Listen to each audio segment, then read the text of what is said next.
ang mga kwento ng pag-ibig, kwento ng buhay at kwento ng pag-asa dito sa Barangay Love Stories. Love Stories.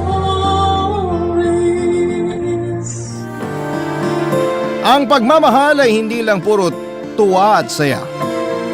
Minsan ay kailangan din nating magsakripisyo at masaktan para mas maunawaan pa ang tunay na kahulugan.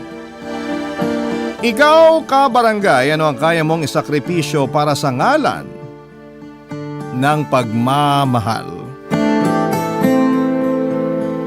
Dear Papa Dudut, magandang araw po sa mga kapwa ko kapuso at kabarangay na nakikinig.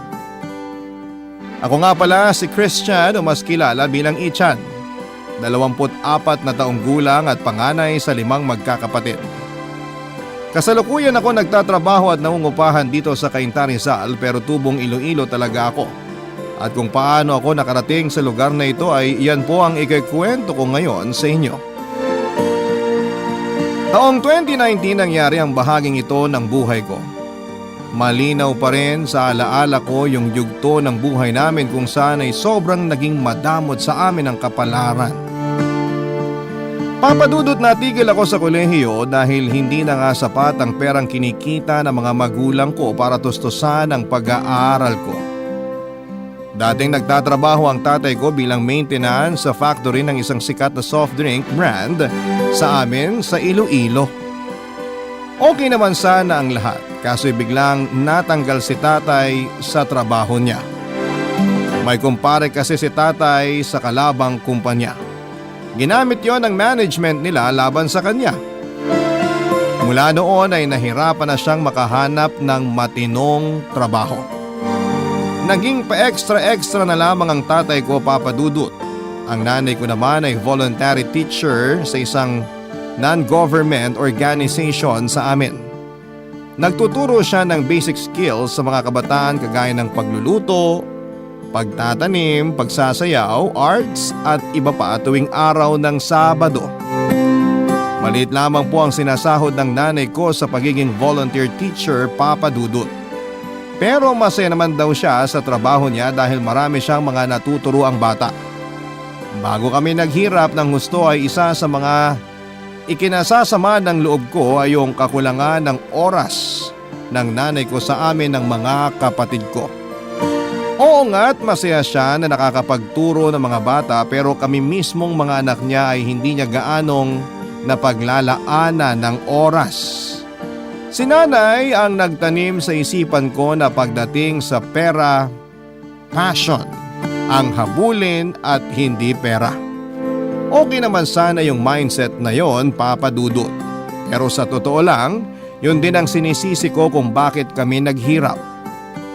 Accountancy ang tinapos ni nanay pero hindi niya raw ito gusto. Pinilit lang daw siya ng mga magulang niya para kunin ang kursong yon. Hindi matanggal sa isipan ko na maganda siguro ang buhay namin kung naging accountant ang nanay ko pero sa tingin ko ay huli na rin ang lahat kasi 50 na siya. Pilit ko namang iniintindi ang mga desisyon ni nanay pero iba lang talaga ang papasok sa isip mo. Lalo na kapag walang laman ang iyong sikmura.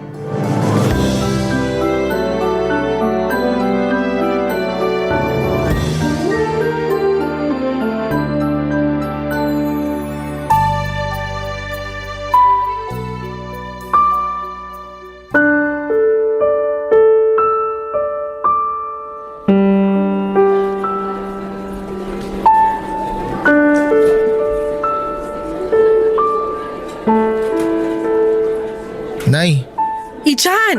Halika nak, maupo ka muna habang wala pa mga estudyante ko. Tamang-tama, arts ang ituturo ko mamaya. Di ba paborito mong subject yon? dati yun, Nay. Naalala ko, ikaw ang nagtuturo mag-drawing sa mga estudyante ko dati. Sali ka mamaya. Tulungan mo ako sa klase ko, nak. Ayoko. Di naman yung klase mo pinunta ko eh. Kaya kita sinadya dito. Gusto ko lang paalam sa'yo na ubos na yung bigas sa bahay. Baka may pera ka dyan. Anong oras na pero di pa kami kumakain? Ay sandali, meron ditong juice at biskwit pang merienda ng mga estudyante ko mamaya. May sobra naman siguro. Kumuha ka ng tig-isa. Nay, 5 kami sa bahay. Paano namin pagkakasya ng mga kapatid ko yung isang juice at isang biskwit? Pasensya ka na, Ichan, ha? Ito kasing perang hawak ko ngayon. Budget to ng opisina para sa mga estudyante ko. Hindi ko pwedeng galawin o bawasan. Kita mo yan, Nay? Paulit-ulit na lang yung ganitong eksena natin eh. Nagtatrabaho ka pero wala kang maibigay na pera pangkain namin. Pero may budget ka para sa mga estudyante mo. Hindi ko naman budget tong hawak ko. Pera to ng opisina. Sana talaga tinanggap ko na lang yung offer ni Insan na magtrabaho sa Germany. Pinilit-pilit nyo pa kasi ako mag-aral. Di nyo naman pala kayang pangatawanan. Kung hindi sana ako nakinig sa inyo na mag-college pa ako, siguro natutustusan ko na sarili ko ngayon kahit paano. Tapos ayaw mo rin ako mag-working student. Mas gusto mo kasi na gawin akong yaya ng mga kapatid ko habang nagtatrabaho kayo ni tatay. Wala na. Di na tayo makakalis sa ganitong buhay. Pasensya ka na, Ichan. Makakaahon din tayo. Hayaan mo, makakabawi rin tayo. Pero kailan pa, Nay? Basta magtiwala lang tayo sa itaas. Hindi niya tayo pababayaan. Dinamay mo na naman ng Diyos. Di ka na nahiya. Nasa Diyos ang awa, nasa tao ang gawa. Itong anak ko talaga. Kung pagsabihan ako, parang siya ang nanay at ako ang anak. Sige na, uwi na ako. Nagkakabiruan na dito eh. As usual, mangungutang na naman ako sa katabi nating sari-sari store. Mag-ingat kapag uwi. Ay pero anak, ayaw mo ba talaga akong tulungan dito mamaya? Nung nakaraang Sabado kasi, hinanap ka nila Stella. Hindi ka na raw sumasali sa klase ko. Aasikasuhin ko muna sila bunso sa bahay. Kanina pa nagmamaktol eh. Masakit na raw sikmura nila sa gutom. Balik na lang siguro ako. Salamat, Ichan, ha? Pakisabi na lang sa kanila na mahal ko sila. Babawi talaga ako sa inyo. Ang drama nyo. Sige na, alis na ako. Papa Dudut, gusto kong humingi ng paumanhin sa mga kabarangay natin. May punto kasi ng buhay ko na talagang naging magaspang ang pakikipag-usap ko sa nanay ko. Siguro ay dala na rin ang hinanakit ko sa kanya na nabanggit ko sa umpisa nitong kwento. Pero hindi naman ako ganon lagi kapag sinusumpong lang. Madalas pag gutom ako o pag nabubwisit ako sa nanay ko. Sobrang hirap ng buhay namin noon. Yung mga pakete ng ketchup na tira sa mga meeting nila nanay ay inuuwi niya para lang may ulamin kami. Naalala ko noon kahit papaano kaya pa naming mag-family day tuwing linggo. Hanggang sa dumating yung madilim na panahon sa buhay namin ng pamilya ko. Madalas ang ulam namin kundi isang dilata na inutang sa tindahan, mantika na pinagpretuhan ng tawilis na bubudburan ng asin. Masasabi ko na ang dinadanas naming kahirapan ang lalong nagpapatatag sa aming magkakapatid. Naging mas close kami sa isa't isa at kapag may pagkain kahit kaunti lang ay sinisikap namin na pantay na mahatian ng bawat isa. Walang lamangan. Papa Dudut, hindi sa pagyayabang pero masasabi kong may kahusayan ako pagdating sa pagdodrawing. Madalas akong kunin ni nanay para tulungan siyang magturo sa mga estudyante niya. Isa sa mga estudyante ni nanay na tuwang-tuwa kapag nagtuturo akong magdrawing ay si Stella, 18 years old. Matagal na kaming magkakilala kasi iisa lang ang barangay namin. Isa rin siya sa mga paboritong estudyante ni nanay. Maputi si Stella, mahaba ang buhok, singkit at magaling sumayaw. Kahit maganda siya ay hindi ako nagka-interes sa kanya dati. Nakikita ko lang kasi siya bilang nakababatang kapatid ko. Hanggang sa dumating yung araw na unang beses akong nakaramdam ng kakaiba habang pinapanood ko siyang sumasayaw.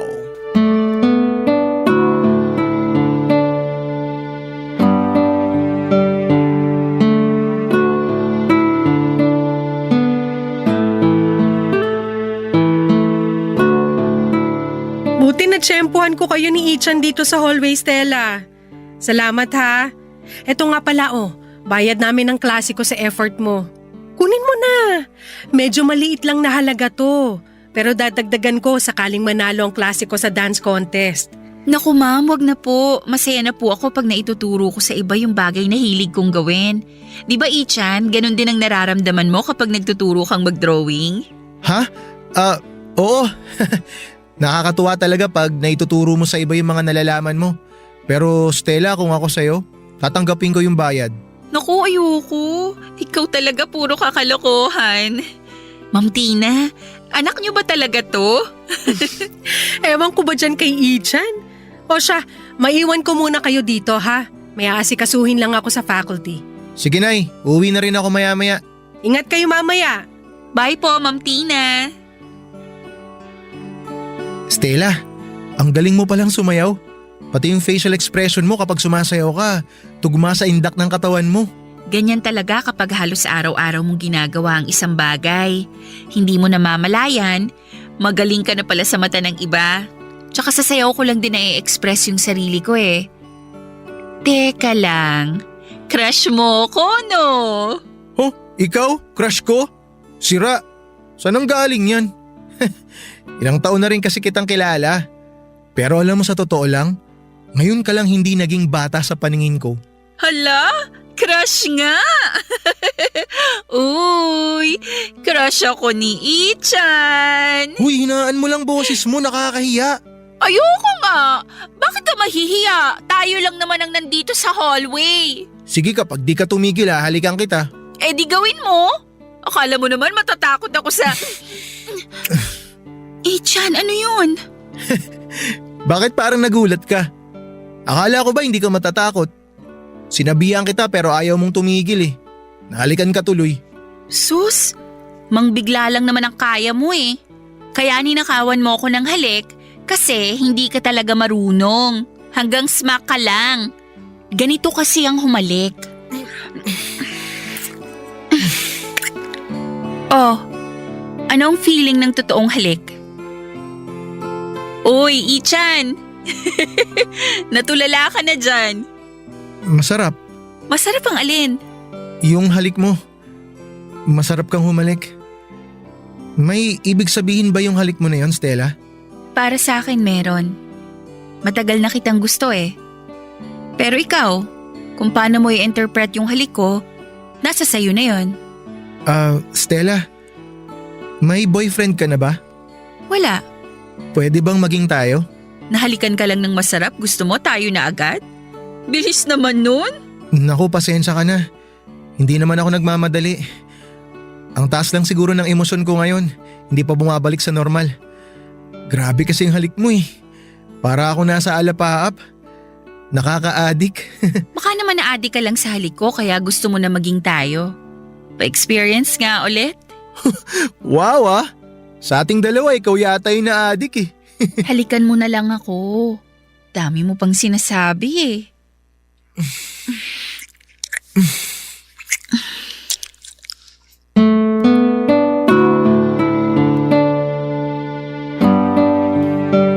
Papadudot at doon na nga po ako nagkaroon ng una kong girlfriend. Para akong nagayuma sa tamis ng halik at lambot ng labi ni Stella. Para bang bigla na lamang akong namulat sa katotohanang gusto ko pala siya. Hindi ko man inaasahan na may gusto rin pala siya sa akin ay masaya ako sa relasyon naming nagsimula sa biruang halik. Kahit sobrang bilis at madaling nagsimula. Alam ko sa sarili ko na seryoso ako kay Stella. Madalas na akong pumunta sa klase ni nanay para lamang makita ko siya. Natutuwa ako sa mga lakad naming magka-holding hands pag hinahatid ko siya pauwi. Mabait si Stella at sweet siya. Siya yung tipo ng babae na fishbowl lang, palamig, simpleng lakad pauwi at konting lambingan ay okay na sa kanya basta't magkasama kaming dalawa. Sobrang saya ko sa piling ni Stella, Papadudot. Noon ko lang naramdaman na ganun pala ang feeling kapag may jowa ka at mahal na mahal ninyo ang isa't isa. Yung tipong gusto mo na parati kayong magkasama. Yung kahit lagi kayong nag-uusap ay hindi kayo nagsasawa. Tuwing magkaharap kayo ay para bang kayo lang ang tao sa mundo. Nang simula noon ay inosente lang ang relasyon namin. Hanggang sa umabot na kami sa pag-eeksperimento sa mga bagay-bagay na gusto naming gawin. Si Stella ang first ko sa halos lahat ng bagay. Hindi man ako ang unang boyfriend niya ay naramdaman ko naman noon na ako ang magiging huling lalaki sa buhay niya, Papa Dudut. Barangay Love Stories. Barangay Love Stories. Papa Dudut, tumagal ng halos 1 buwan na mga malapit na kaibigan lang namin ang nakakaalam sa nooy tinatago pa naming relasyon ni Stella. Hindi nga nagtagal ay nalaman na ito ng lahat at doon na nagsimula ang unang naging problema naming magjowa. Doon ko lang nalaman na ayaw ni nanay sa relasyon namin ni Stella pero hindi naman niya sinabi kung ano ang kadahilanan. Basta ang sabi niya lang sa akin ay kailangan kong hiwalayan si Stella sa lalong madaling panahon dahil hindi raw siya ang babaeng nararapat para sa akin. Hindi naman talaga maiiwasan na magkaroon ng hadlang sa pakikipagrelasyon. Pero ang masama lang kay nanay ay dinadamay pa niya noon ang mga kapatid ko sa problema niya kay Stella. Hindi ko alam kung ano ang sinabi ni nanay sa mga kapatid ko pero ramdam ko ang pag-iwas nila sa akin na para bang meron akong sakit na nakakahawa. Nakakamiss man ang mga kulitan at mga bonding namin ng mga kapatid ko. Pero isip-isip ko noon ay hindi ko iiwanan si Stella para lamang bumalik yung kulitan naming magkakapatid.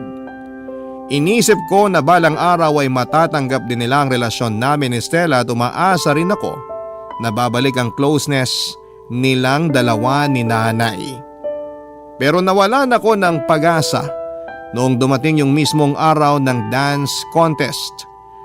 Nanalo ang klase nila nanay at pinatawag sa stage kung sino ang nagturo sa sayaw sa klase. Paakyat na sana si Stella sa stage nang biglang sumigaw si nanay at pinababa siya. Isinigaw ni nanay na huwag siyang aakyat at ayaw niya raw na makasama si Stella sa stage. Nakita ko kung paanong napahiya si Stella sa mga taong naroon. Yung saya at excitement niya noong paakyat na sana siya ay mabilis na napalitan ng kahihiyan. Noong pagkakataong yun ay hindi na ako nakapagtimpi at kinumpronta ko na si nanay, Papa Dudut.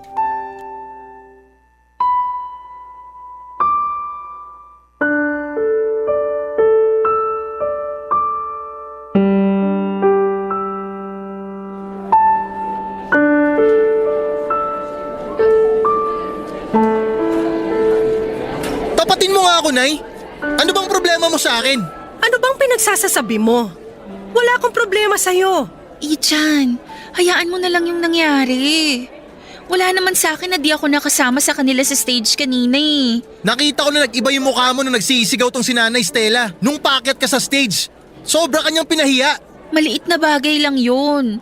Ang importante sa akin, nanalo si na Ma'am Tina, masaya na ako ron. Narinig mo si Stella, Ichan. Walang dahilan para umarte ka ng ganyan. Sige na, tsaka na tayo mag-usap. Marami pa akong gagawin. Iniintindi ko naman, Nay, na hindi mo gusto si Stella eh. Pero sana maging professional ka pa rin. Hindi tama na pinahiya mo siya ng ganun sa harap ng maraming tao. Ichan naman, tama na. Akala mo hindi ko nahahalata? Ilang linggo mo nang hindi pinapansin si Stella. Sabihin mo kasi kung may personal kang galit sa kanya. Hindi yung aasta ka na parang ewan dyan. Nakaka-bad trip ka. Ikaw, Ichan, sumusobra ka na ha? Pinalalampas ko lang pagiging bastos mo tuwing nakikipag-usap ka sa akin. Ikaw umayos ka ha? Matuto kang gumalang!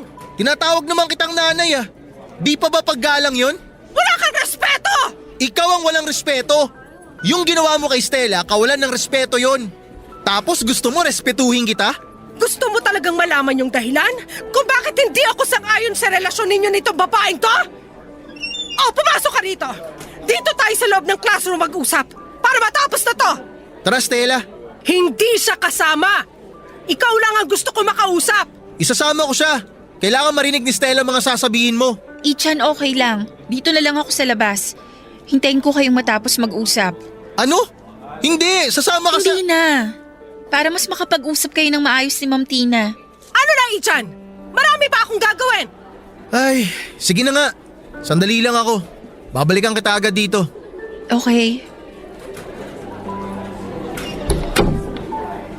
Siguro iniisip mo basta na lang ako nagalit kay Stella nang walang dahilan. Bakit? Hindi pa ba ganun yung nangyayari? Wala ka naman talagang dahilan eh. Meron! May mabigat na dahilan kung bakit tutol ako sa relasyon nyo. Nung una pabor ako kay Stella, hanggang sa nakausap ko mismo ang nanay niya. Ano naman ang kinalaman ng nanay niya rito? Nabanggit sa akin na may boyfriend pa raw si Stella nung maging kayo. At dun daw sa bahay nila tumutuloy yung lalaki. Di totoo yung balita na yan.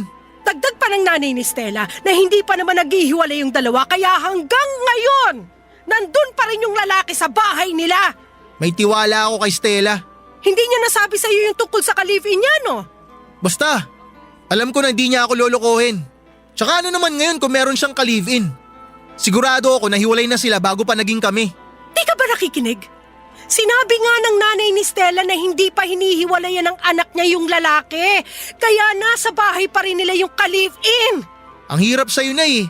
Ang bilis mong maniwala sa sabi-sabi. Pwede ba? Hayaan niyo na lang ako maging masaya. Sinasabi ko sa iyo, Ichan, hindi magiging masaya kung ganong klase ng babae makakatuluyan mo. Si Stella ang pinili ko na maging girlfriend at pangangatawanan ko yun. Matanda na ako. Kaya ko na magdesisyon para sa sarili ko. Huwag niyo akong pakialaman. Pinagsasabihan kita dahil sa ayaw at sa gusto mo bilang nanay mo. May pakialam ako sa'yo. Kaya makinig ka sa akin. Habang maaga pa, hiwalayan mo na si Stella. Marami pang ibang babae dyan na mas karapat-dapat sa'yo, anak. Masaya kaming dalawa, Nay. At kung hindi mo kaya maging masaya para sa amin, wala na akong pakialam. Magalit ka na kung gusto mo. Pero sana, wag mong idamay mga kapatid ko sa galit mo kay Stella. Anong pinagsasasabi mo? O tingin mo hindi ko alam na nagkukwento ka ng kung ano-ano sa kanila para lumayo yung loob nila sa akin. Akala mo hindi ko napapansin yon? Mali ang napapansin mo. Wala akong ginagawang ganon. Ewan ko sa'yo, Nay. Manahimik ka na nga. Ang mabuti pa, mamili ka ngayon. Hihiwalayan mo si Stella o kakalimutan mo na nanay mo ko? Sige, Nay. Mukhang tama kayo. Mas magiging maganda nga siguro kung kakalimutan ko na ikaw ang nanay ko. Hindi ko inaasahang aabot sa ganon si nanay na papipiliin ako sa pagitan nilang dalawa ni Stella. Aaminin kong hindi ko napaghandaan na magiging ganon siya kadesperado para paghiwalayin kami ng girlfriend ko, Papa Dudut. Pagkatapos ng mainit na bangayan namin na yon ni nanay ay umuwi muna kami ni Stella sa kanya-kanya naming bahay. Hindi ko na muna siya kinumpronta tungkol sa mga sinabi ni nanay. Pakiramdam ko ay hindi yon ang tamang pagkakataon para pag-usapan namin yon. Isa pa ay galit na galit ako noon kay nanay dahil sa mga paratang niya. Umiral na naman ang pagiging balasubas kong sumagot-sagot sa nanay ko. Hindi ko kasi napigilan ang galit ko. Pag-uwi ko sa bahay ay nag-impake kaagad ako at kapansin-pansin na hindi ako kinikibo ng mga kapatid ko. Kahit nakikita na nilang maglalayas na ako. Nakumbinsi ko naman yung uncle kong matandang binata sa father's side na doon na muna ako sa bahay niya tumuloy pansamantala. Ang nakakatuwa pa habang nakapisan ako sa kanya ay binigyan niya ako ng offer. Inaabutan niya ako ng pera kapalit ng mga pagtulong ko sa mga gawaing bahay. Magaan lang halos ang mga ginagawa ko noon sa bahay ni uncle. Hindi ako nahirapan sa paglilinis. Nagkataon naman na 5 minutong lakaran lang ang layo ng bahay ni uncle sa bahay ni Stella. Kaya kinagabihan noong mismong araw ng paglipat ko sa bahay ni uncle ay nagpunta ako kay Stella para kausapin siya, Papa Dudut.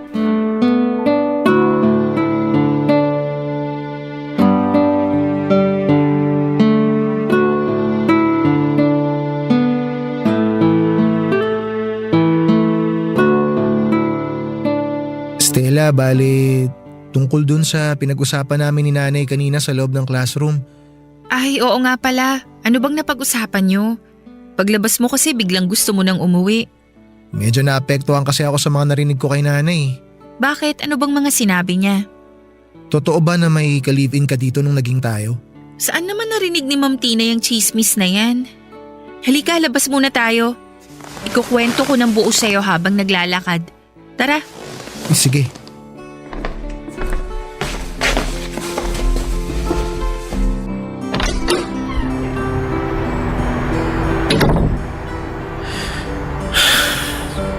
Kung kailan ka komportable magkwento, ready ako makinig. Okay. para matuldukan na tong issue na to. Sasabihin ko sa'yo yung totoo. Yung sinabi ni Ma'am Tina sa'yo na may lalaki akong kasama sa bahay? Oo, meron nga. Di may boyfriend ka nga nung naging tayo? Teka, hindi pa ako tapos. May lalaki nga sa bahay pero hindi ko naman siya boyfriend. Wala kaming relasyon. Pinipilit lang ni Mama na maging kami kasi mapera yung lalaki. Ah, okay. Pero sabi ni nanay, sabi raw sa kanya ng mama mo magka-live-in daw kayo nung lalaki. Nababagalan kasi si Mama sa mga nangyayari. Kasi nga, hindi ko gusto yung lalaki kaya nabaliwala yung panliligaw niya sa akin. Doon naisip ni Mama na pagtabihin kami sa kwarto. Ang gusto ni Mama, mabuntis ako nung lalaki. Asang-asa talaga siya. Ha? Grabe naman yung mama mo. Hindi ko alam na ganyan pala sa'yo si tita. Hayaan mo na, matagal na yon. Ang importante, yung tayo ngayon. Nakakalungkot. Ang malas natin sa mga nanay natin. Yakapin na lang kita para hindi ka malungkot. Ang sarap naman ng yakap na yun. Ay, pasensya ka na sa nanay ko ah.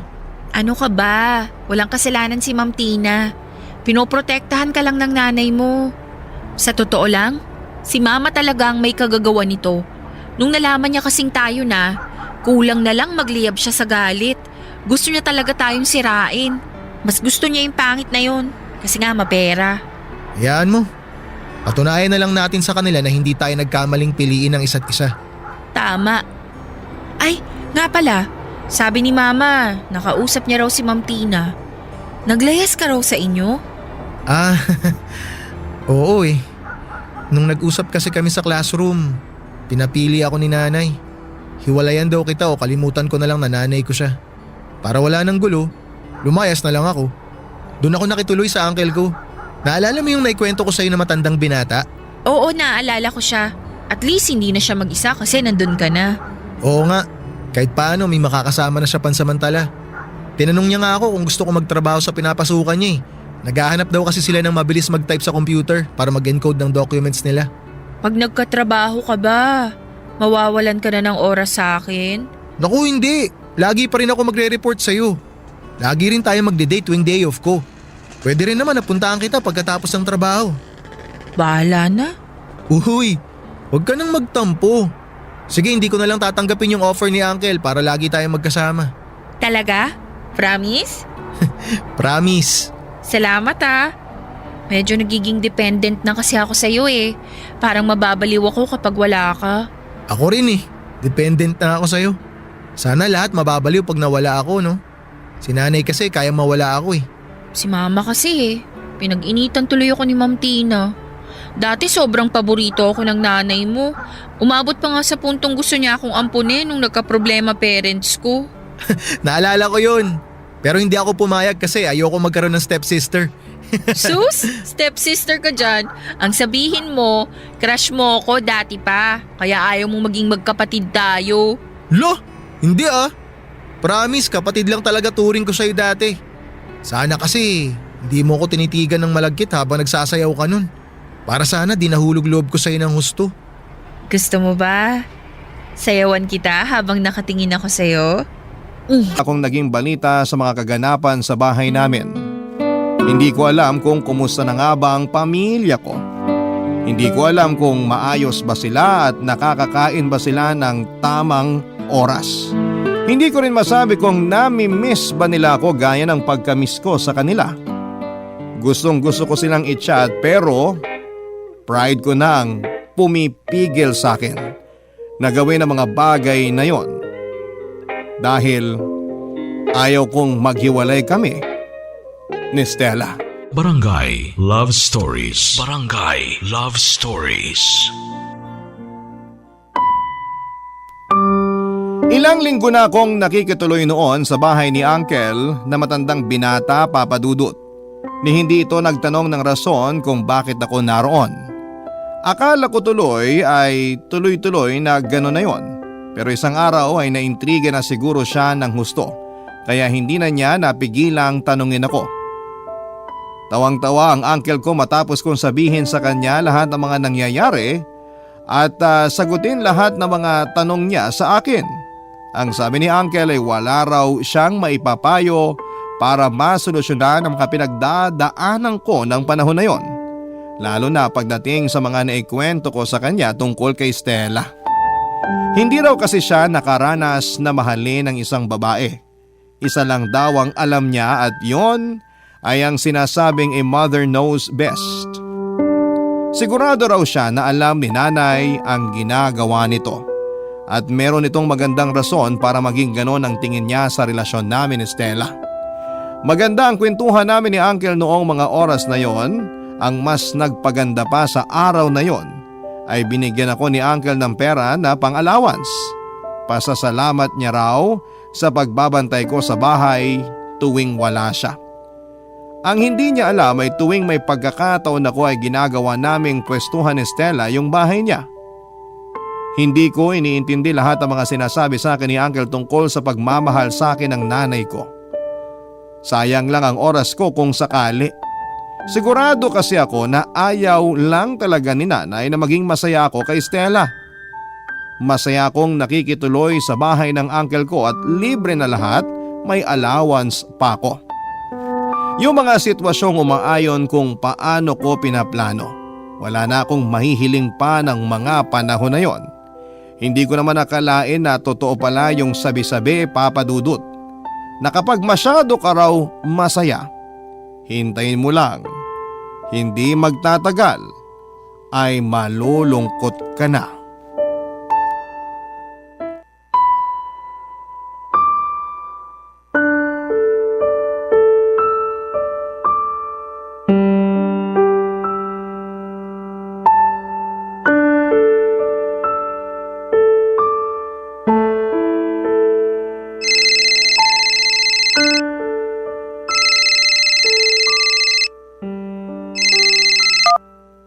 Oh, napatawag ka ngayon. Anak mo na ba ako ulit? Ichan, anak, pasensya ka na sa mga nasabi ko nung nakaraan. Nagpadala lang ako sa emosyon ko nung huling beses na nagkausap tayo. Pero anak, sana ngayon, pakinggan mo na ako. Nay, kung tungkol pa rin yan sa amin ni Stella na keso kailangan namin maghiwalay, huwag nyo nang sayangin ang oras ko. Hindi ko ihiwalayan si Stella. Tapos. Kung dahil doon di mo na ako kakausapin, di wag na tayo mag-usap. Sa totoo lang mas gusto ko pa nga yun eh. Bakit ka pa kasi tumawag? Maayos na buhay ko dito kay Uncle. Tsaka para sabihin ko sa'yo, masaya pa rin kami ni Stella. Nasaan si Stella ngayon? Bakit mo tinatanong? Nagsabi ba siya sa'yo na may pupuntahan siya? Ano ba yung mga tanong mo, Nay? Para kang ewan. Sagutin mo na lang kasi, nasan daw si Stella ngayon? Nasa bahay nila, natutulog. Oh, masaya ka na? Yun ang sabi niya sa'yo? Nasa bahay siya? Yun ang sabi niya sa akin nung magkausap kami kanina. Ichan, ayaw kitang masaktan pero para to sa kapakanan mo. Ano ba tong trip mo, Nay? Gusto mo na bang maging investigador ngayon? Ayaw mo na mag-teacher? Sa convenience store na katabi ng NGO office namin. Pumunta ka ron ng mga 1:00 hanggang 2:00 ng hapon. Ilang beses nang natsyempohan si Stella ron. Oo ngayon? Ano naman kung nandun siya? Baka nagkataong may binibili lang. Baka sakaling pag nakita mo rin siya ron, maintindihan mo na yung sinasabi ko. Eto baka sakaling maintindihan mo, Nay. Hindi ako pupunta ron sa convenience store na sinasabi mo. Katotohanan na magpapalaya sa'yo, nak. Ang katotohanan lang dito ay yung katotohanan na gusto ko ng ibabatong tawag na to. Kailan ulit kayo magkikita ni Stella? Pakialam mo ba? Sagutin mo na lang yung tanong ko, kailan kayo magkikita ulit? Mamaya, pupunta siya rito. Pinupuntahan ka niya dyan sa bahay ng uncle mo? Oo, madalas. Pag nasa trabaho si Uncle. Bakit ba? May ipapadala ako ngayon sa messenger mo, ha? Ano naman niya ipapadala mo? Mga picture ni Stella. Wow, may papik pa. Fingerprints niya meron ka, Nay? Bakit di ka pa magpulis? Ayan, nasend ko na. Ichan, kung ano man ang kalabasan na mangyayari mamaya sa pagkikita niyo ni Stella, dumiretso ka dito sa bahay, ha? Palagi kang welcome dito. Miss ka na namin ng mga kapatid mo, pati ng tatay mo. Sige na, sige na. Ibababa ko na to. Tignan mo yung mga picture na pinadala ko sa'yo, ha? Oo, titingnan ko mamaya. Ay, si nanay ang daming alam. Pasend-send pa ng mga picture ni Stella. Parang tanga. Ay, tingnan ko na nga yung mga sinend niya nang matapos na. Teka, si Stella ba to? Oh, Ito nga yung convenience store sa tabi ng office nila nanay. Pero sino tong lalaki na kasama ni Stella? Magka-holding hands pa sila ha? Ichan? Ichan, nandito na ako.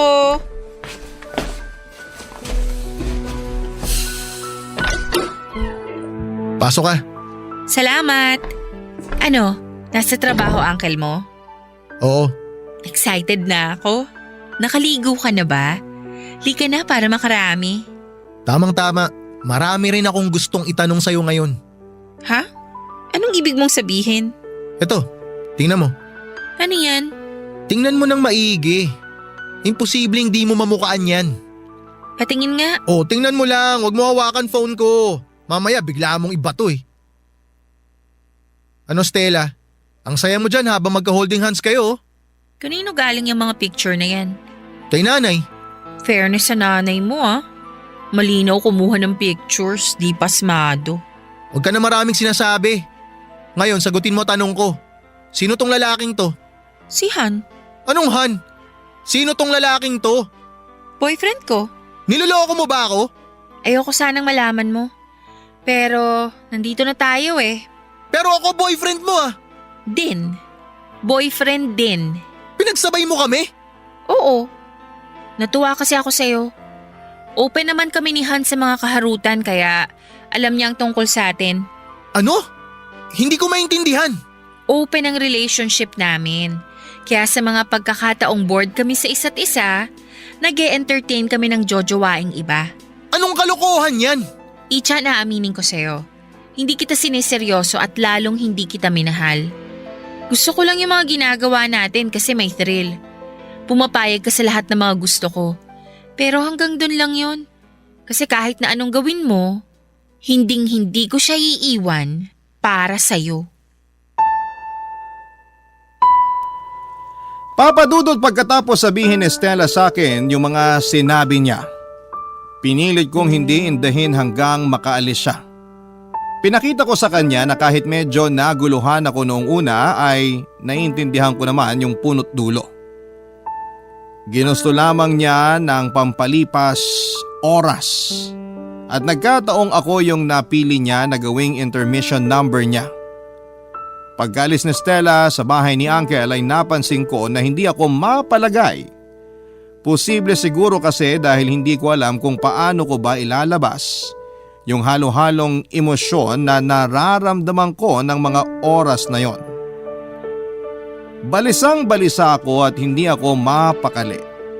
Gusto kong umupo at gusto ko ring humiga at iniisip kong tumakbo ng sobrang bilis hanggang sa mag-collapse ako.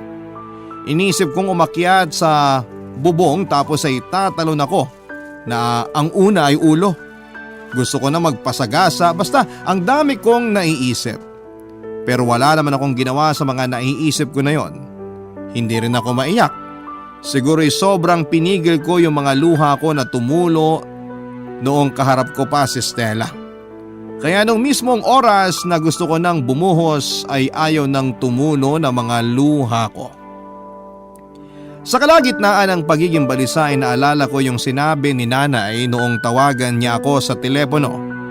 Ang sabi niya kung anuman ang mangyari sa pag-uusap namin ni Stella ay umuwi ako sa bahay namin. Yun nga ang ginawa ko, Papa Dudut. Sinunod ko ang payo ng nanay ko na umuwi. Pagka-uwi ko sa bahay ay dumiretso kagad ako sa kwarto naming magkakapatid. Medyo nagtaka pa nga ako kasi nga ang akala ko ay wala nang pakisakin ang mga kapatid ko pero meron pa pala. Noong makita nila ang kalagayan ko ay kusa na silang lumabas ng kwarto para mapag-isa ko at magkaroon ng privacy. Hindi ko alam kung ilang oras akong umiyak noon. Ibinuhos ko ang lahat ng galit at sama ng loob ko sa pag-iyak hanggang sa makatulog na ako. Nagising ako dahil sa katok at tawag ni nanay sa pintuan, Papa Dudut.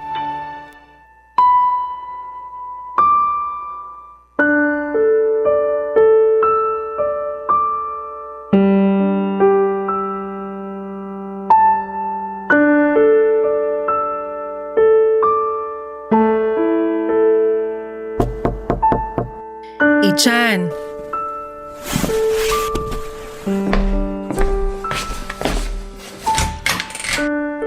O, kain na. Mamaya na ako, Nay. Ay naku, alam ko na yan ang isasagot mo kaya dinalhan na kita ng pagkain. Dito mo na kainin para hindi ka na lumabas ng kwarto. Maupo ka na dito sa kama. O ilalapag ko na dito ang pagkain mo ha. Nay, sorry. Sorry sa mga nasabi ko sa'yo. Sorry kasi iniwan ko mga kapatid ko rito sa bahay. Sorry na tinalikuran ko yung mga responsibilidad ko bilang panganay.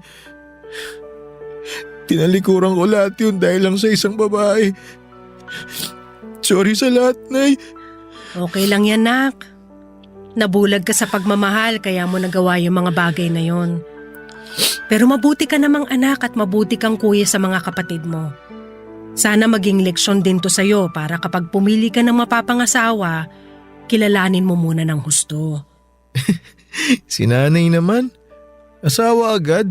Doon din naman papunta yun. Tsaka tandaan mo rin anak na ang pamilya laging nandyan para sa'yo. Kahit ano pang mangyari, kahit anong mali pa ang magawa mo, matatanggap at matatanggap ka pa rin namin. Salamat, Nay. Sorry ulit. Okay na yun. O siya, kumain ka na muna. Mukhang masarap tong tinola. Si Bunso ang nagluto niyan. Nung wala ka siya, nagluluto dito sa bahay. Grabe naman. Nawala lang ako ng ilang buwan, marunong na magluto si Bunso. Ay, nga pala, Nay. Salamat sa mga picture na pinadala mo sa messenger ha. Sana pala nakinig na ako sa mga sinabi mo sa akin nung nagkausap tayo sa classroom. Ang tanga-tanga ko. Huwag mo nang sisihin ang sarili mo. Naiintindihan kita. Tulad nga ng sabi ko kanina, nagmahal ka kaya nabulag ka. Ang maganda ngayon alam mo na. Ibang klase pala trip nun ni Stella sa paikipagrelasyon. Anong ibig mong sabihin? Yung lalaki dun sa picture na pinadala mo sa akin, Nay. Boyfriend pala talaga niya yon. Isinabay niya lang ako. Kasi raw natuwa siya sa akin. Ibang klase nga no? Eto pa, Nay. Alam nung lalaki na boyfriend din ako ni Stella. Ha? Anong kalokohan yan? Open relationship daw yung meron sila eh. Kaya pwede sila magkaroon ng jowa na iba habang sila pa. Ano na bang nangyayari sa mga kabataan ngayon? Di ba nga nabanggit ko sa iyo yung sinabi ng nanay niya sa akin na may ka-live-in pa si Stella na nakatira sa kanila nung naging kayo? Tinanong ko rin siya tungkol dyan, Nay. Siyempre nag-deny. Pinalabas pa niya na yung mama niya ang kontrabida sa love story namin. Siya naman pala talaga yung Makati. Nabanggit nga rin sa akin ng mama niya na hindi raw talaga tumatagal si Stella sa isang lalaki. Akala nga raw ng mama niya, makakatuluyan na ni Stella yung ka-live-in niya. Pero ang pinakamagandang nangyari dito, nakaahon ka bago ka patuluyang lumubog ng husto sa maling relasyon na meron kayo. Oo nga, Nay. Sana talaga nilawakan ko pa yung pag-unawa ko. Sana talaga inintindi kita. Sorry, Nay ha. Kung nakinig lang agad ako sa'yo, hindi sana aabot sa ganito. Huwag mo nang isipin yun. Pasensya na, Nay ha. Imbis na pakinggan kita, pinag-isipan pa kita na masama. Tama na nga yung kahihingi mo ng pasensya, okay na yun. Nahihiya kasi talaga ako sa mga nagawa ko sa inyo ni tatay. Sabi ko nga sa'yo, huwag mo nang isipin yun. Hindi rin galit ang tatay mo sa'yo. Ang pinaka-importante ngayon, nandito ka na ulit. Umuwi ka na. Yung pamilya natin, buo na. Papadudod kinabukasan ay nagkita pa kami ni Stella sa huling pagkakataon. At doon na namin opisyal na tinapos ang lahat pero bago nangyari yon ay pinagbigyan pa niya ako sa aking kahilingan. Ito ay ang makita ko siyang magtanghal na kasama ako. Hindi ganong kadali ang pag-move on ko kay Stella pero naging supportive ang pamilya ko. Ginabayan din akong maigi ng mga magulang ko at naging klaro na sa akin ang lahat na mga nangyari. May mga basihan pala si nanay kaya gano'n na lamang yung gaano niya kaigting na paghiwalayin kaming dalawa ni Stella. Yung mga kapatid ko naman na kaya pala umabot sa punto na parang wala silang pakialam sa akin ay nagselos pala sila ng malalim. Kasi raw, yung oras na dapat ay ibinibigay ko sa kanila ay ibinubuhos ko lamang lahat kay Stella. Pagkatapos naming magkaayos ni nanay ay sinikap kong bumawi sa mga kapatid ko. Lahat ng mga napalagpas naming pagkakataon ay sinikap naming mabawi lahat ng yon. Nang mga panahon na yon ay doon ako kay Uncle tumutuloy at may mga magagandang nangyari daw sa bahay namin. Na-promote si nanay bilang project director sa NGO na pinagtatrabahuhan niya. Habang si tatay naman mula maintenance ay ginawa siyang taga-operate ng makina sa factory. Gumaan ang trabaho ni tatay at mas tumaas pa ang sahod kumpara sa dati. Nag-apply ako bilang encoder sa kumpanya na pinapasukan ng uncle ko. Noong matanggap ako ay inoferan ako ng management na ilipat sa bagong branch nila sa Cainta. Tinanggap ko kaagad, Papa Dudut. Bukod kasi sa mas mataas ang sahod ay pagkakataon ko na rin yon na malayo kay Stella para makapag-move on na ng tama. 4 na taon na ang nakalipas. Ramdam ko na hindi pa rin ako handang pumasok muli sa isang relasyon. Kung magiging handa man ako ay sisiguraduhin kong hindi siya kagaya ni Stella. Pero sa ngayon ay work muna ang priority. Saka na yung mga relasyon at mag-iipon din muna ako para may pantulong ako sa pamilya. Maraming salamat po sa pagbabahagi ng kwento ko at nakagagaan po ng loob na may programa tulad ng Barangay Love Stories na handang pakinggan ang kwento ng mga kabarangay na tulad ko po. Ako po ay palagi naghihintay ng mga bagong upload ninyo sa Spotify. Madalas din ay binabalikan ko ang mga kwento ninyo online. Maraming salamat po sa inyo, Papa Dudut. At pagpalain po kayo, Papa Dudut, at lahat ng bumubuo ng Barangay Love Stories sa Barangay LS 97.1 Forever. Ako po ang inyong forever na kapuso at kabarangay at lagi nakasubaybay sa inyong programa, Ichan. Nagustuhan ng iyong napakinggan? Ituloy yan via live stream sa www.gmanetwork.com/radio. Barangay LS 97.1 Forever!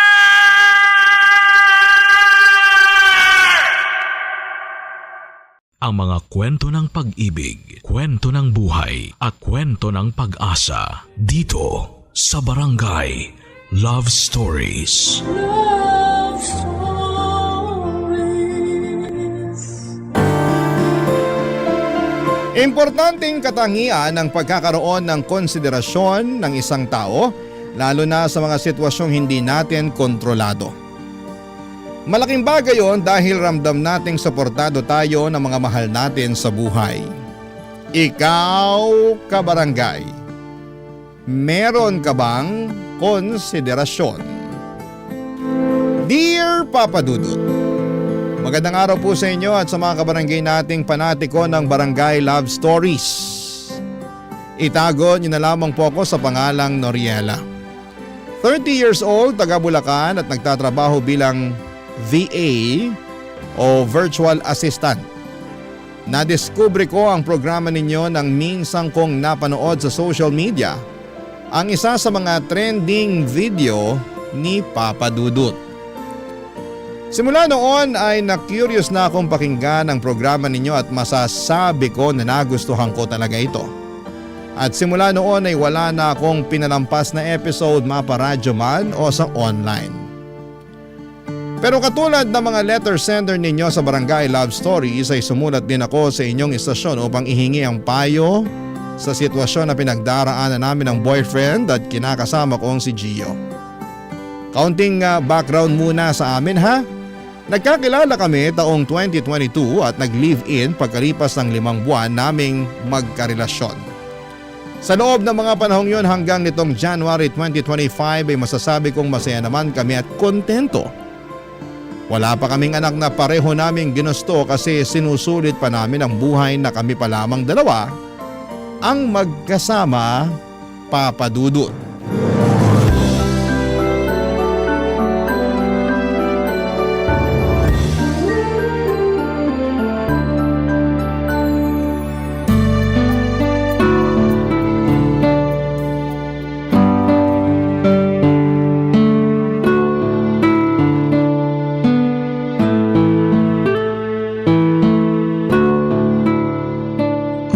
ulit yung kuryente natin?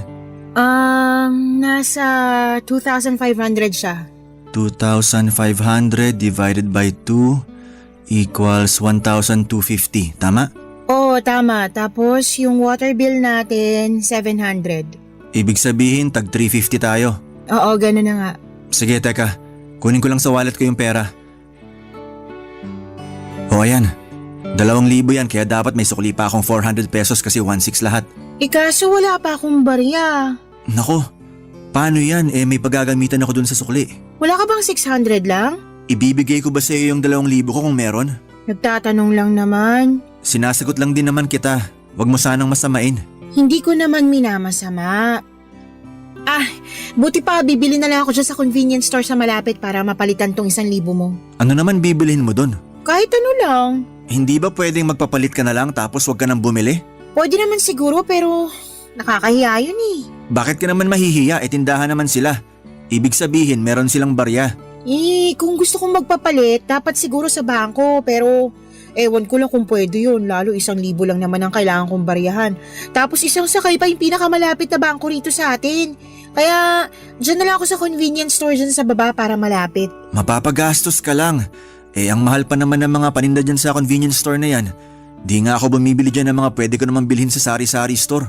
Ikaw naman, kinumpara mo pa yung sari-sari store alam mo namang magkaiba sila. Basta.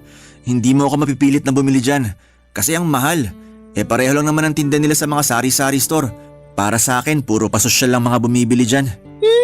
Meron din kaya silang paninda na di mo mabibili sa mga sari-sari store. Katulad na lang yung mga inumin tsaka pagkain na sarili nilang produkto. Alin? Yung mga fried chicken at burger nila? Mabibili mo na yun sa mga fast food chain sa mas mura at sulit na halaga. Oo nga, alam ko naman yun. Pero bakit mo ba kasi kinukumpara yung convenience store sa ibang tindahan? Ang gusto ko lang naman mapalitan tong 1,000 mong buo para masuklian na kita. Wala lang. Naisip ko lang kasi di practical yung gusto mong mangyari. Bibili ka ng kung ano-ano tapos magbabayad ka ng mahal. Hindi naman ako bibili ng sobrang mahal at sobrang dami. Yung sapat lang para maparihan ako. Basta. Hindi mo mababago ang isip ko tungkol sa pagbili dyan sa ganyang klase ng tindahan. Masyadong magastos. Bahala ka nga dyan. Basta ako bibili lang doon para makapagpapalit. Tsaka tipid na rin sa oras dahil yung mga sinasabi mong sari-sari store, fast food, tsaka bangko, malayo rito sa lugar natin. Bahala ka na nga sa buhay mo. Total, kahit na anong salita ako, ikaw pa rin ang nasusunod. Ano ba kasing kinakagalit mo? Ibabalik ko naman ang buo yung sukli mong 400 pesos. Hindi ko naman gagastusin yun. Pera kung ipambibili ko na kung anumang magustuhan ko doon. Kahit na, aksayado pa rin sa pera. Ewan ko sa'yo. Minsan ilugar mo rin kasi yung pagiging practical mo. Tsaka kasalanan ko ba na wala kang barya dyan kaya kailangan ko pang mag-aksaya ng pera para lang mapalitan tong 1,000 mo? Saya nang niluwa ng ATM kanina nung nag-withdraw ko. Kaya wag akong sisihin mo. Oh, sige. Kasalanan na ng ATM. Grabe, makaalis na nga bago pa ako masiraan ng bait sa'yo. Papadudot, bago kami nag-live-in ni Gio ay nag-usap kami tungkol sa mga bayarin at pagkain namin. Doon ay nagkasundo kami na 50-50 kami sa lahat ng gastusin. By the way, virtual assistant din si Gio pero dati siyang nagtatrabaho sa isang private company bilang finance staff.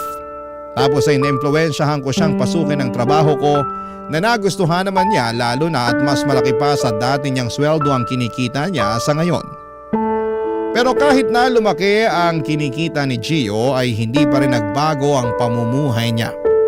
Kumbaga mas naging mahigpit siya sa pagbabudget ng pera at naging priority niya ang pag-iipon at pag-iinvest. At kung ano lang ang napag-usapang ambag namin pambayad ng bills at pagkain, ayun lang talagang ibinibigay niya. Walang labis, walang kulang, ika nga. Sigurista rin siya. Minsan ay gumagamit pa siya ng calculator sa cellphone niya para lamang makompute ng tama ang ambag at sukli niya. Hindi siya pwedeng lamangan, sa kabilang banda ay kabaliktaran naman niya ako. Hindi ako magastos pero meron akong pamilya na sinusuportahan at 2 kapatid na pinag-aaral sa kolehiyo. Kaya naman masasabi ko na kaunti lang ang ipon ko kumpara sa kinakasama ko, Papa Dudut.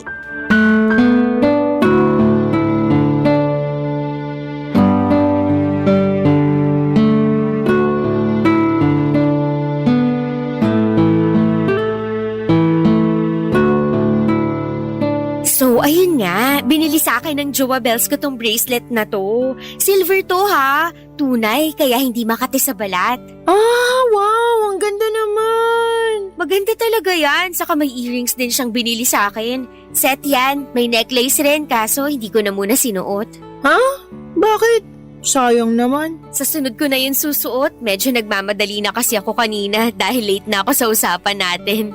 Nakakahiya naman sa'yo kung masyado kitang paghintayin ng matagal, no? Sa bagay, kasi ikaw na talagang pagbabayarin ko nitong kinain natin pag sobrang late ka na ng dating. Ikaw naman, parang di naman tayo mag-BFF. May nag-text oh, basahin mo, baka importante. Ah, sige, sandali. Sino yan, mama mo? Chismosa lang. Miss ko na rin si tita. Miss ka na rin niya, pero... Ay, hindi si mama nag-text kundi ang magaling kong boyfriend. Aba, may diin sa magaling na boyfriend. Kilala kita eh. Usually, nanggigigil ka kay Gio pag sinasabi mong ganyan. Hindi yung gigil na natutuwa ka, kundi yung gigil na naiinis na para bang gusto mong lamukusin ang mukha niya. Medyo. Ano bang sabi sa text? Pinapaalala niya yung bayad ko sa binili niyang sabon sa akin last time. Di ko pa kasi nabibigay sa kanya eh, kailangan na raw niya. Ha? Magkano ba yun? 68 pesos lang naman. 68 pesos lang tapos parang hindi na siya makatulog dahil doon? Medyo. Kaya nga naiinis ako kasi kailangan pa akong i-text para lang doon. Nung nakaraan nagtalo kami. Kasi sinabihan niya akong magastos.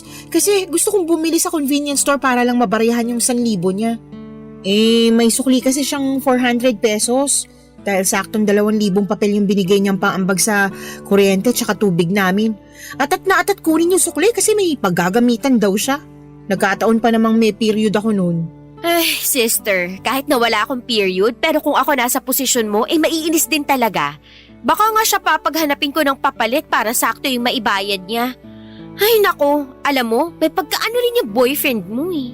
Ano? Basta, hindi ko mapangalanan, pero pansin ko talaga na sobrang kuripot niya. Like, OMG, kagaya niyang 68 pesos na sabon. Akala mo hindi kanya girlfriend kung umasta eh. Pwede namang hindi niya na yung singilin sa'yo. Eh, ayoko rin namang nagpapabili sa kanya kaya nag-i-insist pa rin ako na bayaran. Oo nga, pero isa ka ring ano eh. Ano na naman? Gaga. Ha? Bakit naman ako naging gaga? Gaga ka naman talaga kasi. May ganyan kang attitude na ayaw mong nagpapabili. Oo, alam kong kumikita ka ng sarili mong pera, pero mag-boyfriend-girlfriend naman kayo para palagi maghati sa lahat ng bayarin at bibilhin. Hindi ba pwede na yung isa nakakalamang kahit kaunti? Pwede naman kasi ako ganun sa kanya. Ayaw kasi niya na ginagastos ang sarili niya, kaya ako na lang gumagastos para sa kanya. Tapos pagdating sa'yo, grabe makakwenta. Human calculator lang ang peg. Hindi naman siguro sa ganun. Ganun yun, in denial ka lang. Tingnan mo nga jowa ko, panay bili sa akin ng kung ano-ano, tapos hindi pa ako kinukwentahan. Di katulad ng jowa mong masyado. Ay, buti pa wag na natin pag-usapan si Gio kasi baka masira lang mood ko. Buti pa nga eh, baka di mapakalian sa utang mong 68 pesos sa kanya. Ay, pabayaan mo siya. Babayaran ko na lang pag-uwi, lalo wala namang laman yung e-wallet ko. Di naman siguro niya yung ikakamatay. Malay mo. Hoy! Eme lang, ikaw naman.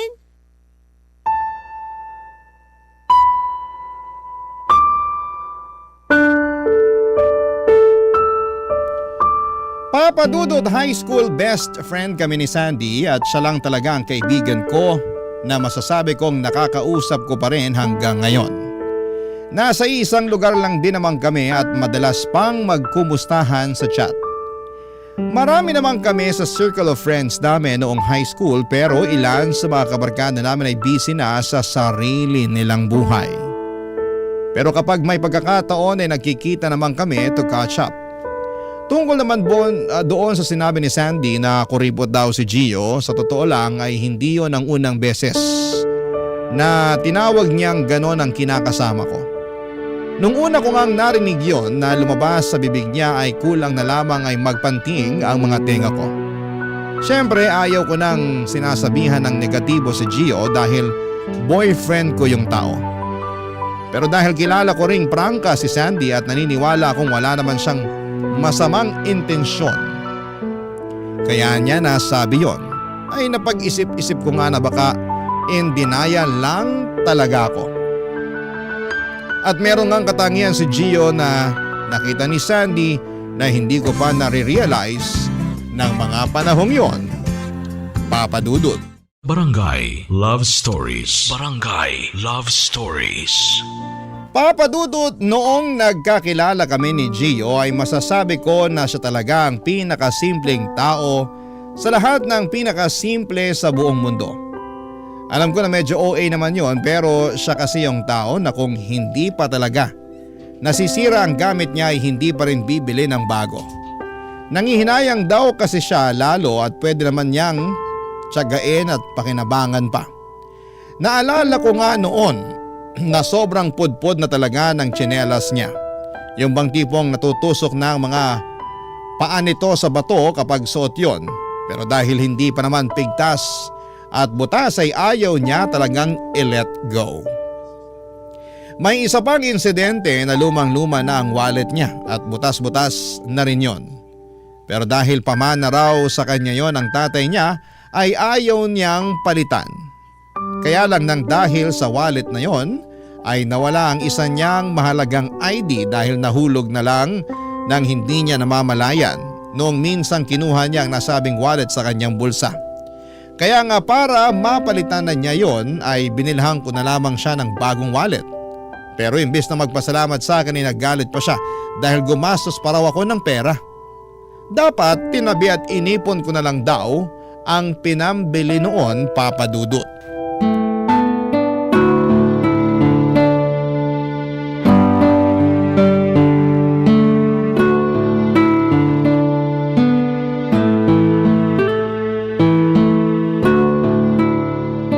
Ang sweet ng boyfriend ni Sandy, no? Biruin mo, hindi lang bracelet ang binili sa kanya. May earrings pa tsaka necklace.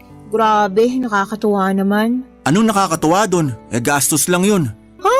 Anong gastos lang yung pinagsasabi mo dyan? Luho lang kasi yun.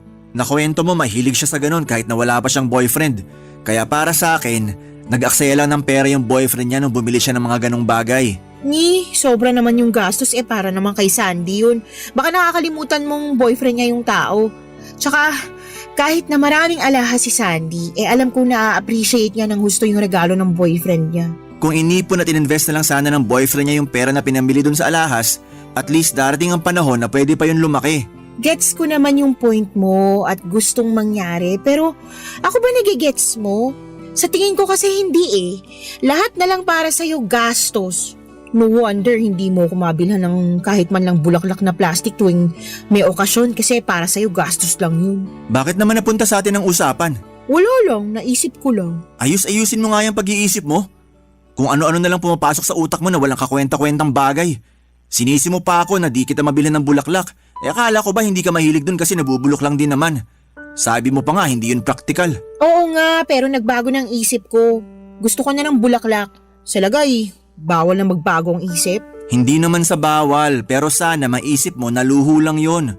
Buti sana kung makakain mo yung mga bulaklak na yun pag nalanta. Hindi naman, di ba? Hindi kaya luho yun. Tsaka, ako naman pagbibigyan mo na girlfriend mo, no? Yung ibang tao bumibili ng bulaklak para ialay sa mga namayapa nilang mahal sa buhay. Pero ako, buhay na buhay pero hindi mo malang mabilan at mabigyan ng bulaklak. Kung gusto mo ng bulaklak, bakit di ikaw ang bumili para sa sarili mo? Siyempre, iba pa rin kapag sa'yo galing. Hindi nga praktikal yun. Buti pa pagkain na lang bibilin ko para sa'yo. At least nabusog ka pa dun. Ayoko ng pagkain, gusto ko bulaklak. Ay nako, kasalanan talaga yun ng kaibigan mong si Sandy Oh, bakit naman? Paano niya naging kasalanan? Kasi kasasama mo sa kanya at kakarinig ng mga kwento tukol sa boyfriend niya maaksaya sa pera, naiisip mo na tama na dapat gastusan ng lalaki ang isang babae para sa mga luho at di praktikal na bagay. Kagaya niya na di ka naman mahilig sa bulaklak, tapos biglang gusto mo na magpabili ng bulaklak. Ewan ko sa'yo, gastos mo. Hindi naman ako nagpapabili sa'yo araw-araw Tsaka kahit di yung mamahaling bulaklak ang bilin mo, ayos na sa akin. Ganun kayo mga babae, di ba? Mahilig kayong magkumpara ng nararamdaman sa inyo ng isang tao nang nakabase sa halaga ng mga bagay na binibigay nila. Aminin mo na, ganun ka rin Grabe ka naman magsalita. Oh, bakit nagagalit ka? Paano hindi ako magagalit? Nakakabwisit ka na. Kung ano-anong sinasabi mo dyan na hindi naman totoo. Hinuhusgahan mo na ako agad, wala ka pa nga binibigay sa akin. Puro ka nalang gastos, puro ka nalang luho na akala mo ikakalugi mo kapag binilan mo ako ng kapirasong bulaklak. Tsaka, hindi lang naman bulaklak yun Maraming bagay pa na akala mo lalamangan kita pag hindi ko na ibalik sa'yo yung saktong sukli mo o bayad ko. Kainis ka. Tapos lakas pa ng loob mo ikumpara ang sarili mo sa boyfriend ni Sandy. Kung tutuusin, mas maayos pa nga yun kasi hindi niya kinukuriputan yung girlfriend niya. Papadudot nasaktan ang loob ko sa mga sinabi ni Gio sa kaibigan ko at kung paano siya tratuhin ng boyfriend niya. Para sa akin ay hindi niya naintindihan ang punto ko ng mga panahong yon. At pinagpipilitan pa rin niya na masyado lang silang maluho. Pero bago ang lahat ay gusto ko lang pong linawin sa mga kabarangay na hindi ko sinasabing masama ang mag-ipon ng pera at maging praktikal sa paggastos sa mga bagay-bagay. Siyempre sa ekonomiya nating ito ay mahalaga talaga na may savings tayo para meron din tayong madudukot sa panahon ng pangangailangan. Kaso, nang dahil sa pag-uusap namin yon ni Gio, ay narealize ko na tama nga si Sandy. Hindi lang basta matipid si Gio kundi kuripot talaga siya. Makwenta rin siyang tao at hindi pumapayag na lumalamang kahit sentimo ang inaambag niya sa mga bayarin namin. Tapos ay never pa niya akong binilhan ng regalo tuwing may okasyon. Basta binabati niya lamang ako at kontento na ako doon. Ang mali ko lang rito akala ko ay hindi na ako maghahangad na tratuhin niya ng mas maayos. Pero matapos kong makita na yung ibang babae nga ay nagagawang i-spoil na mga partner nila pagdating sa mga material na bagay, ay doon ako napatanong sa sarili ko kung deserve ko ba ang turing sa akin ng kinakasama ko. Buti na lamang at nandyan si Sandy na handang makinig sa mga hinaing ko sa buhay, Papa Dudut.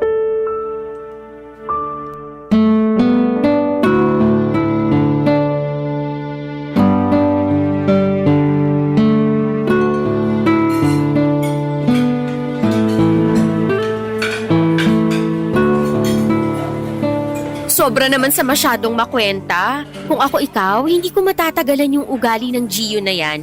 Nakakalurke. Kahit naman ganun si Gio mahal ko pa rin naman siya. Mahal mo nga. Pero ikaw ba, mahal ka niya? Ano ibig mo sabihin? Na hindi niya na ako mahal, ganun? Oo, kasi yung pagmamahal niya sa'yo may kondisyon. Kumbaga, mahal ka lang niya kasi nakakapag-ambag ka ng tama. Pero kapag kinulang na, nababawasan na rin yung pagmamahal niya sa'yo. Hindi naman siguro sa ganun. Para sa akin, ganun na rin yun. Red flag yun, sister. Kasi naniniwala ako sa kasabihan na kung mahal ka talaga ng isang lalaki, hindi ka niya nahahayaang gumastos at palagi ka niya i-spoil sa kahit na anong bagay na gusto mo. Pero kakaiba yata utak niyang boyfriend mo Parang never pa kitang naringgan na binilhan ka niya ng kahit na ano. Oo, kasi wala naman talaga siyang binibigay sa akin As in? Kahit na tuwing sasapit ang birthday mo? Oo. Binabati niya lang ako tapos ayos na sa akin yun. Gaga ka ngang tunay. Bakit na naman? Kasi ayos lang sa'yo na ginaganyan ka. Buti sana kung hindi mo siya boyfriend na okay lang na batiin ka lang niya tuwing birthday mo. Kaso magjowa nga kayo.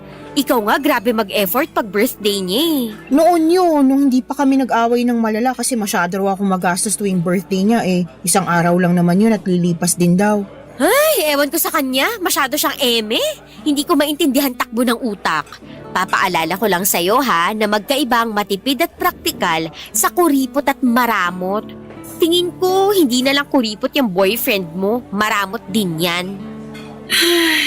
Kaya nga nalulungkot ako kasi parang kasalanan ko rin naman. Tama ka nga siguro nag-aaga ako kasi nakontento ako sa trato niya sa akin noon. Akala ko kasi ayos lang dahil hindi naman ako naghahangad ng ibang bagay. Ano ka ba? Kasama sa pangangailangan natin bilang human being, yung mga material na bagay na binibigay sa atin para maramdaman natin na mahal at mahalaga tayo ng isang tao. Okay lang kahit hindi mamahalin basta meron, lalo na tuwing may espesyal na okasyon. Pero yung boyfriend mo, wala Kung tutuusin, kaya ka naman niyang gastusan. Kaso hindi lang niya ginagawa kasi maramot siya. Maiintindihan ko pa sana kung hindi naman malaki kinikita niya at breadwinner pa siya ng pamilya nila. Pero yun ngang may maliit na sweldo sa ka-breadwinner nakakapagbigay pa ng regalo sa mga jowa nila. Puro na lang siya ipon, puro siya invest. Jowain na lang kaya niya yun kesa sa'yo, no? Ewan ko ba, pero wala naman ako nakikitang masama sa pag-iipon at pag-i-invest. Pero parang tama ka na sana, yun na lang ginawa niya kaysa sa akin. Lagi naman akong tama. Ay, wow. Charot lang, pero laging may point mga sinasabi ko. Alam ko naman yun, kaya nga thankful ako kasi nandyan ka para makinig sa akin at payuhan ako. Pero hindi ko pa rin talaga mapigilang malungkot sa ugali ni Gio. Hindi mo na mababagong ugali niya kung siya mismo ayaw magbago. Kaya, imbis na maging malungkot ka dyan, bakit hindi ka na lang sumama sa team building ng department namin? Kulang pa kami ng isa, kaya join ka na. Team building nyo nga, 'di ba? Bakit mo ko pasasamahin? Eme-eme lang naman yun. Saka sila nga may kasamang jowa hindi naman namin ka-department. Hindi mo ba isasamang jowa mo? Hindi, kasi ikaw ang gusto kong kasama. Para naman kahit paano makapag-relax ka. Kawawa ka naman, parang pasan mong mundo. Wow, salamat sa awa mo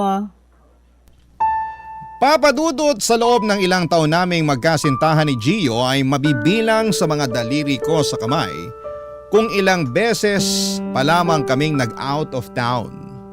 Parang isa o dalawa pa lamang yata kasi para sa kanya ay gastos lamang daw yon. By the way, sa mga out of town naming yon ay ako ang gumagastos para sa aming dalawa. Mapilit ko lamang siya na lumabas kami. Nangihinayang kasi ako sa pagkakataon na makapag-relax naman kami lalo at puro trabaho na lamang ang inaatupag namin. Sawang-sawa na rin kasi ako doon sa nirerentahan naming apartment dahil work from home na nga kami tapos minsan lang makalabas ng bahay. Kaya pagkatapos ng pag-uusap namin yon ni Sandy ay nag-decide akong sumama sa team building nila. Gusto ko rin naman na makalanghap ng sariwang hangin dahil pakiramdam ko ay masisiraan ako ng ulo, Papadudot. Pero bago dumating ang araw na yon ay nagpaalam ako kay Gio at nagulat ako nang pagalitan niya ako kasi napakagastos ko raw. Sa totoo lang ay hindi ko inaasahan na sasabihin niya yon sa akin at dahil nasaktan ako ng husto ay mas lalo akong naging desidido na sumama kina Sandy lalo na at nagtatampo at masamang-masama ang loob ko sa boyfriend ko. Barangay Love Stories. Barangay Love Stories. Papadudot, masama pa rin ang loob ko kay Gio hanggang sa makauwi na ako mula sa sinamahan kong team building.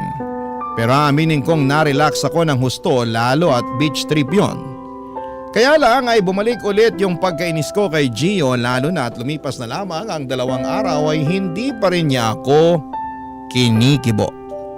Gusto niya yatang patunayan sa akin na walang mali sa mga sinabi niya noong pinagalitan niya ako bago matuloy ang alis namin ng kaibigan ko. Ewan. Hindi ko alam kung mataas lang talaga ang pride niya o sadyang bato na ang puso niya. Kaya nga, dinalasan ko ang pagsama at pakikipagkita kay Sandy para naman ma-divert sa ibang bagay ang atensyon ko. Doon ko nga na-realize na meron pa palang ibang buhay sa labas ng 4 na sulok ng nirerentahan naming apartment. Siyempre hindi naman ako naging pabaya sa finances ko. Pero tuwing sweldo ay pinaglalaanan ko ng pera at panahon ng pagkakaroon ng social life at iba pang mga gawain sa buhay. Saka hindi lang naman puro gala ang inaatupag namin ni Sandy, Papadudot. May pagkakataon na sinasamahan ko siyang umattend ng mga seminar tungkol sa flower arrangement, pottery at pagbibake ng cake na masasabi ko na na-enjoy ko ng husto. Malaking bagay sa akin na may ibang ginagawa dahil nagiging mabuti ang mental health ko. Kaya lang nung February lang ay nawalan ako ng client. Yun pa naman yung pinaka matagal na pagkakataon tapos makalipas lang ang 1 linggo ay nawala ulit ang isa ko pang kliyente. Bagay na naging dahilan kung bakit ako nalungkot. Sinubukan ko namang maghanap ng panibagong kliyente pero malapit nang mag-March ay wala pa rin akong nahahanap, Papa Dudut.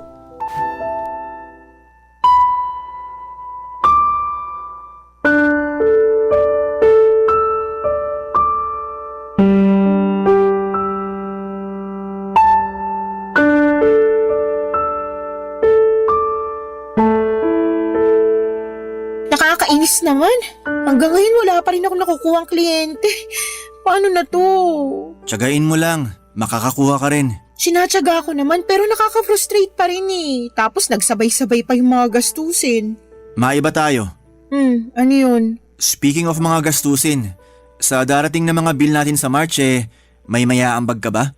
Ha? Ang sabi ko, kung may mayaambag ka. Kasi alam mo naman na hati tayo sa mga bayarin natin sa bill, di ba? Pati na rin sa grocery na malapit na rin maubos. Oo nga, kaya lang baka hindi mo na ako makapagbigay. Bakit naman? Kasi said na ako. Wala pa akong trabaho ngayon tapos alam mo namang gumastos din ako ng malaki dun sa operasyon ng tatay ko. Kaya nga nasabi ko na nagsabay-sabay pa yung mga gastusin ko sa pagkawalan ko ng trabaho. Paano yan? Alangan ako lang sumagot ng parte mo sa ambagan natin. E di parang ang unfair naman nun sa akin. Anong unfair? Girlfriend mo naman ako. Magiging unfair lang yun kung magka-roommate lang tayo. O ngayon ginagamit mo pa yung relasyon natin. Hindi ko ginagamit ang relasyon natin pero wala ka na ba talagang konsiderasyon? Kasi kung meron mauuna mong maisip na tulungan muna ako, na alalayan muna ako lalo na ngayong gipit pa ako sa pera. Kaya ka lang naman gipit sa pera kasi masyado kang magastos. Anong sinabi mo? Ang sabi ko masyado kang magastos kaya ka gipit.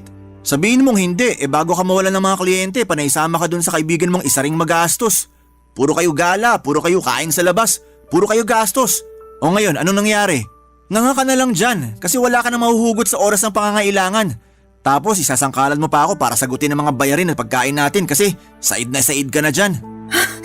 Teka lang. Pwede bang pumreno ka muna kasi nakakasakit ka na eh. Sobra naman yata yung mga pinagsasabi mo kasi una sa lahat, alam ko bang mawawalan ako ng kliyente? Pangalawa, para sabihin ko sa'yo, may ipon ako. Pero nasaid lang naman dahil naoperahan ng tatay ko. Malaki rin kaya ginastos ko dun, baka akala mo katiting lang ha. Pangatlo, grabe ka naman sa pagsasabi na masyado kaming magastos si Sandy. Buti pa nga yung kaibigan kong yun, nililibre ko pag lumalabas kami. Pero ikaw na naturingan pa man ding boyfriend ko, hindi ako ginagastusan. Totoo ngang sinabi ni Sandy na hindi ka lang kuripot, maramot ka pa't mapanumbat. Para sabihin ko sa'yo… Ano? Sasabihin mo na naman na praktikal ka, na matipid ka lang talaga, na ayaw mo gumastos sa ibang bagay na hindi naman mahalaga? Kung yan lang ang sasabihin mo, pwede bang manahimik ka na lang kasi paulit-ulit ka na eh. Gets ko naman pinupunto mo, pero sana ilugar mo yung pagiging matipid at praktikal mo.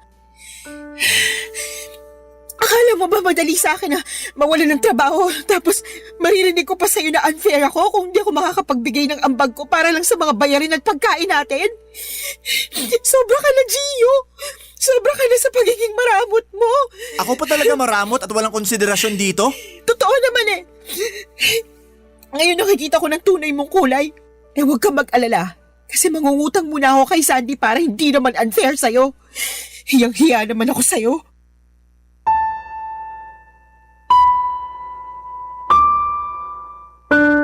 Papa Dudut, nagbanting na ang pandinig ko sa mga sinabi sa akin ni Gio at nagpatong-patong na po ang lahat ng sama ng loob ko sa kanya. Hindi ko akalain na pagsasalitaan niya ako ng ganon lalo na at alam naman niyang may pinagdaraanan ako. At nagkataon pa talaga na sumabay ang pamilya ko noong nangangailangan sila ng perang pampaopera ni tatay matapos nitong maaksidente. Lahat yun ay nangyari bago ako nawala ng kliyente at hindi lang maliit na pera ang nilabas ko rito upang mapagamot ang tatay ko. Kaya nga grabe ang hinanakit ko kay Gio dahil hindi niya ako magawang suportahan ng mga panahong yon. O kahit intindihin man lang, ganon ba talaga kahirap yon? Naisip ko na baka dahil hindi kami kasal kaya wala akong karapatan na mag-demand sa kanya. Pero partner niya ako at parang hindi naman yata makatarungan na tratuhin niya ako ng ganon. Kaya nga hindi ko na rin po nakontrol ang emosyon ko at nakapagsalita na ako ng hindi maganda sa kanya bilang ganti sa mga masasakit na sinabi niya sa akin. Lahat ng yon ay kinuwento ko sa BFF kong si Sandy noong magkita kami, Papa Dudut.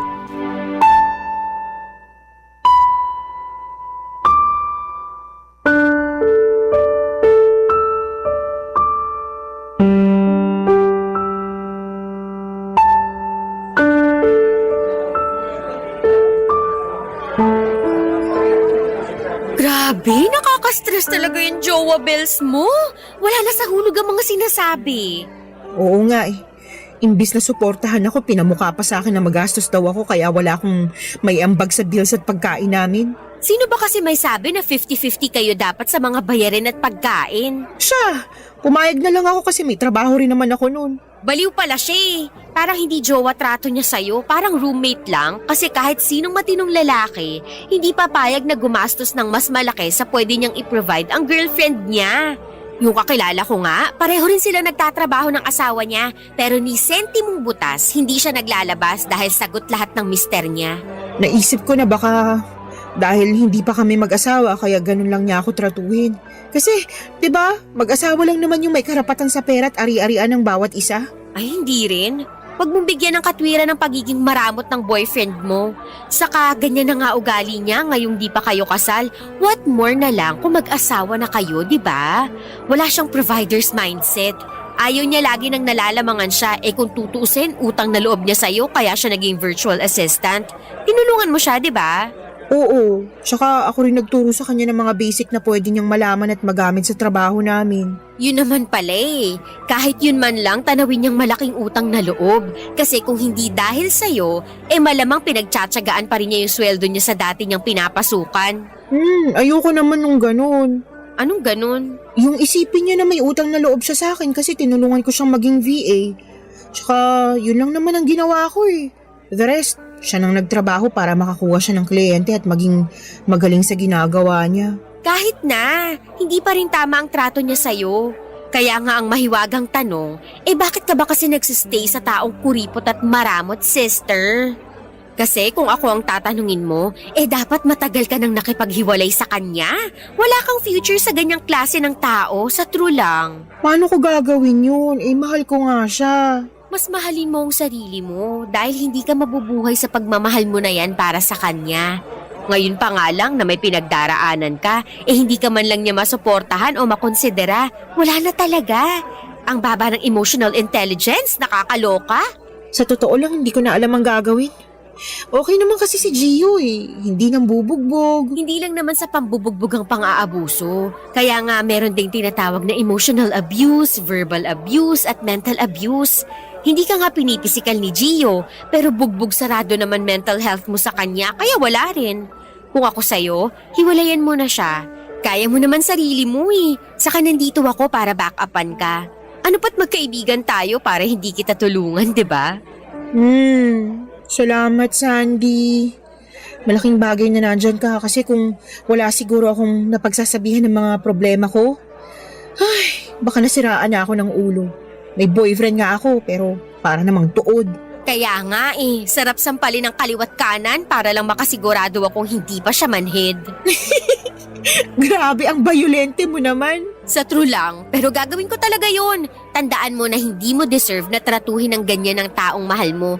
Kasi para na rin yung sinabi ng harap-harapan sa'yo na hindi kanya priority at wala ka talagang halaga sa kanya. Kaya sana, pag-isipan mo yung mga sinabi ko, lalo na ngayon na nakita mo na ang totoong kulay niya.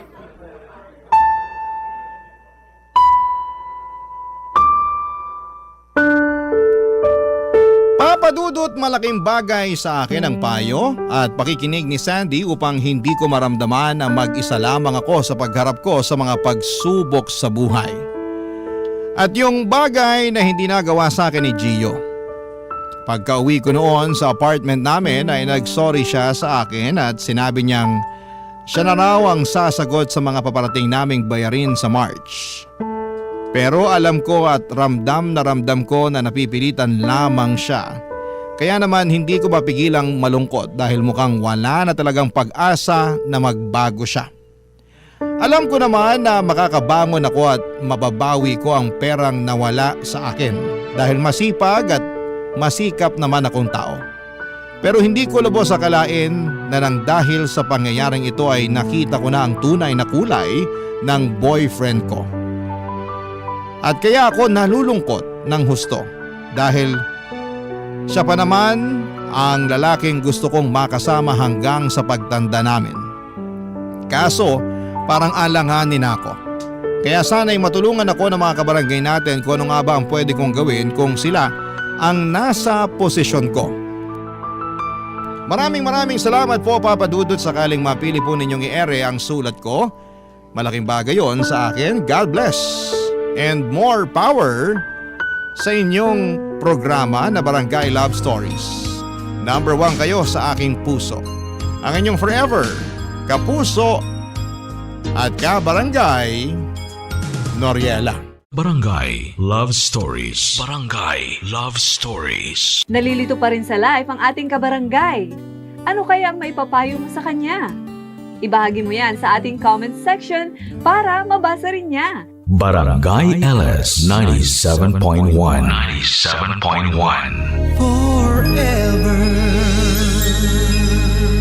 Number 1.